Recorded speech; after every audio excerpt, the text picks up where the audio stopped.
in the shadows back there. We got back row, Hall H. This is my first Comic-Con. Thanks for having me. I heard y'all were loud though. They said y'all were crazy. One time for this film. Can we hear you, Hall H, Comic-Con? One time.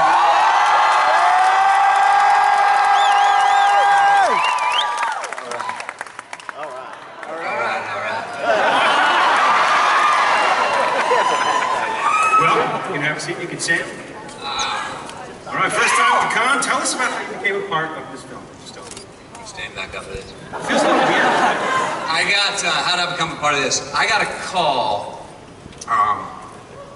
from my agent, I believe, that said, you know, Christopher Nolan's got a new film coming out. He'd like to meet you. And I'm working in New Orleans. I fly to California. I don't know what it's about. I go meet Christopher at his house for about 3 hours. He doesn't say one word about any new film or me being in a role in it. It was just he and I talking. So I remember leaving there going, what the hell was that about? Anyway, evidently he liked meeting me and I enjoyed meeting him. And a week later, the script came out, which I read. I read it. I liked it quite a lot, and I was in. We've had a hell of a year. It's been a busy year for you. The character you played in this movie is a little different from the characters you played in some of the other recent movies and TV shows. Tell us about this character. Play Cooper. Cooper is a pilot. He's an engineer. He's also a widowed father of 2 children. And he's living in a world at a time, which you'll see when you see the film, where civilization is basically just sustaining, meaning it's about growing food, having clean water, that's it, just maintain. We don't need any explorers, we don't need any astronauts, we don't need any new bright ideas. Something happens where the dream of being a pilot again, that dream knocks on his door again, and he gets an opportunity to go out and lead one of the greatest missions, the greatest mission mankind's ever taken. But that comes with the consequences. He's got to leave a family. He's got to leave 2 kids. Man, that's as much as I'll tell you now, but that's part of what my man Cooper's got to go through, the decision he has to make right there. What was it like working with Christopher Nolan for the first time? Christopher is, he's always out for original. Now, you're aware of his films, so you know what I'm talking about. Everything that he wants to do, it has to be original. I mean, it doesn't matter if it's a great idea that inspired him from a classic Stanley Kubrick film. He may appreciate that, but he will not repeat that. He wants an original take on everything. He also works by his instincts completely. When you're on set, he's already conceived of this world that he wants to put on screen, and he's completely working by his instincts. We move fast. I was very surprised. This felt like an independent film making it. 2, 3 takes max, we move on. Most films this size, sometimes there can be 20, 30, 40 takes, not with Chris. I also believe that it's true to say he's a man whose reach constantly exceeds his grasp. And this film, I think that's true, and you'll see, I know it's true, because it's by far the most ambitious film that Mr. Nolan's ever directed. When you see it, you'll see why. Well, I'm sure people want to know, what else can you tell us about the film? One more time. What else can I tell you? I can tell you a lot, but I'm not going to. Okay, good night. I can tell you a lot, but I'm not going to. I kind of want to, but just thinking about it. I mean, no,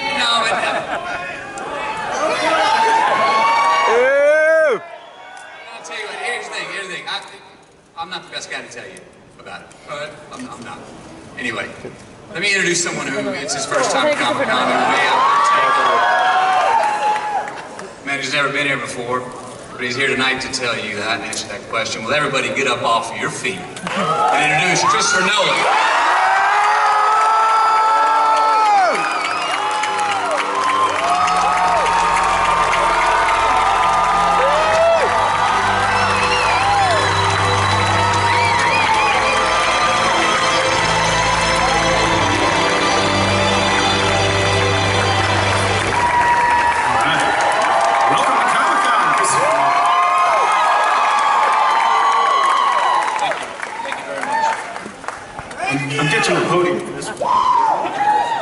So first time, there are obviously many films that you could have come out for in the past. A lot of films people here are crazy about. What is it like to be at the Comic-Con for the first time? Well, I'd heard a lot about this really being the place where people are the most passionate about movies and popular culture in general, so I thought I'd better come and see what the fuss was all about. And judging by the crowd here, I'm not disappointed and extremely honoured to be here. It never really worked out for us to come in the past because of when we were releasing the films, and on this film we felt we had the chance, and we thought it'd be a fun thing to come down and see what all the fuss is about. This really is an incredible event. There's nothing like it anywhere in the world. Thank you for having us.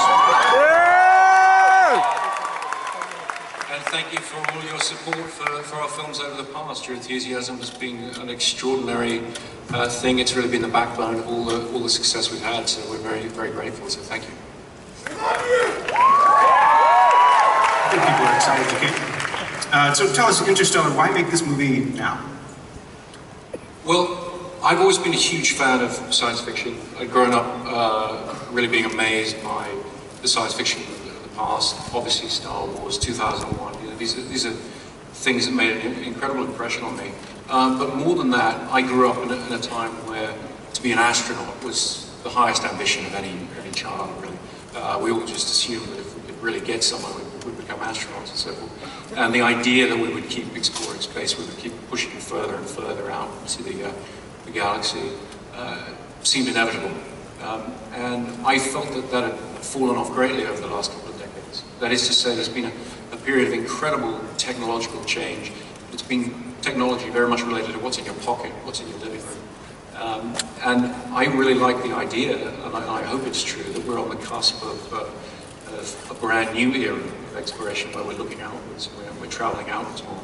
And I got very, very excited about the idea of taking my brother Jonah's script that has these incredible characters, Cooper, played by Matthew, and his family, follow them on this extraordinary journey. Because I think to me, growing up when I did, the idea of a journey that would take you not just into the solar system, not just through this galaxy, but into a whole other galaxy, that's as big a journey as you can imagine trying to tell on film.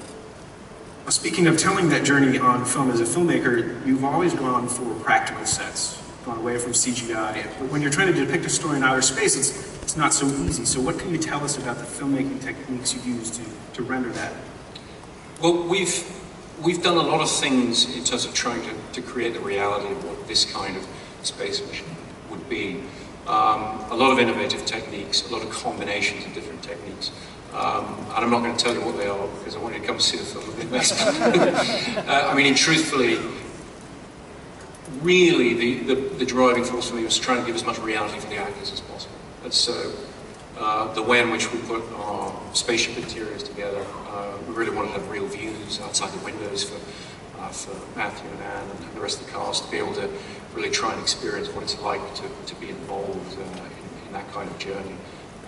And I think also for the crew, for Hoytova, my DP, and everybody else involved, to be in those spaces really feeling some sense of what it might be like to go and do these things was extremely important to the feel of the film. And I'm very much hoping that the experience that we're putting together for the audience is going to take the audience on that ride, because I think for me, primarily, really the thrill of trying to make a large-scale science fiction film about journeying through the stars has to be about the experience for the audience. It has to be about taking you guys with us, and that's what we're aiming to do.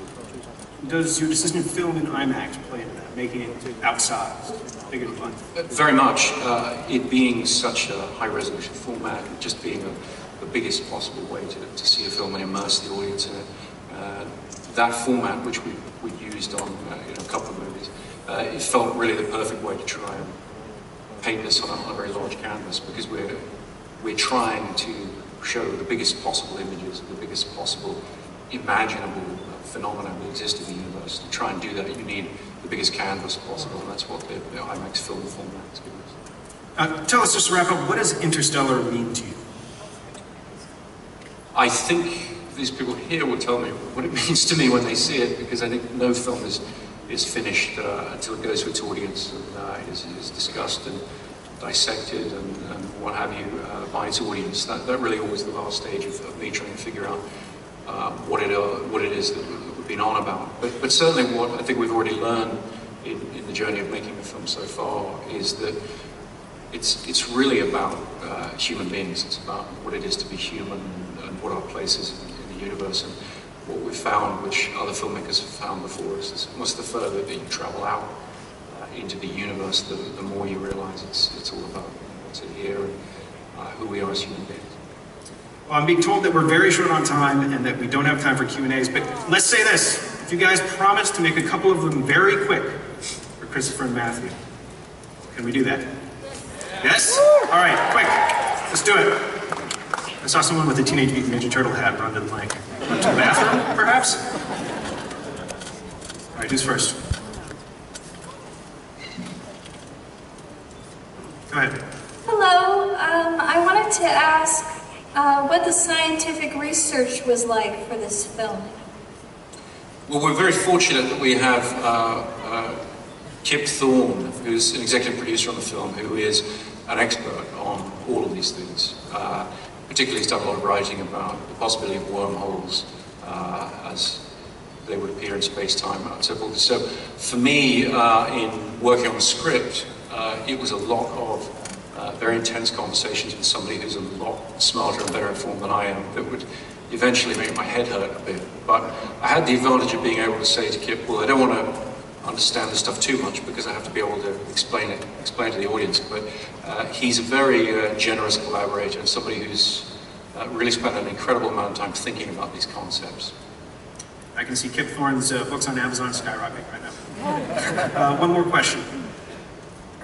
Mr. Teenage Mutant, which Teenage Mutant Ninja Turtle hat is that? Yeah, I was just wondering what other science fiction movies you drew inspiration from for this one. Well, I think I wouldn't want to give too complete a list, because then when you see the film, you'll see all the things I've ripped off, which... And I'm not joking when I say that. But really, the idea is, I mean, I've been influenced, obviously I mentioned Star Wars in 2001, Blade Runner has always been an incredible favorite.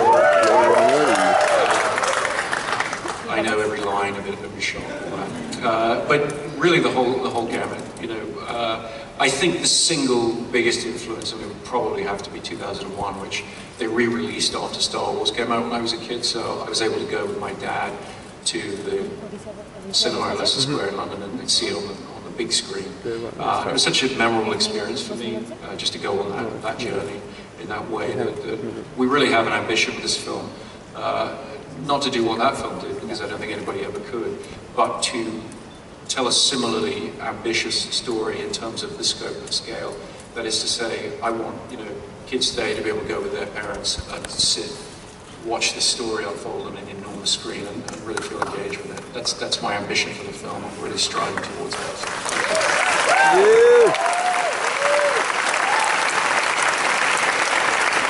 All right, last question. Go ahead, sir. Hi. First, congratulations on your Oscar, Mr. McConaughey.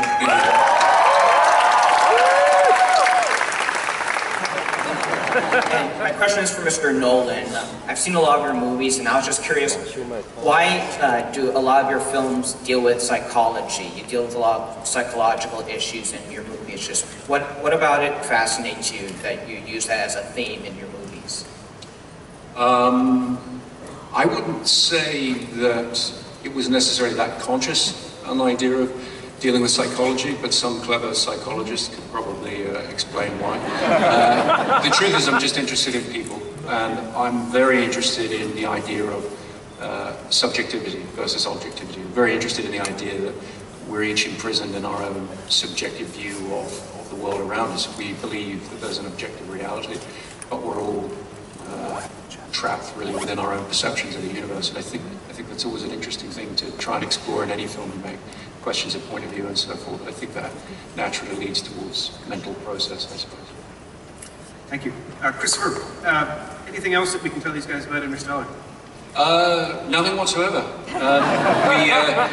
We really are trying, you know, with everything we're talking about with the film to get people excited about it, but we're also trying to keep it fresh, as fresh as possible for audiences.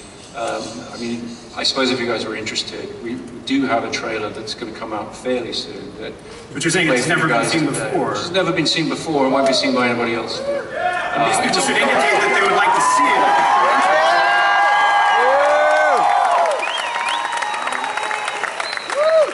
yes, it won't be seen by the rest of the world for a little while, so please keep it to yourselves. But we'd love to show it to you and see what you think. So. All right.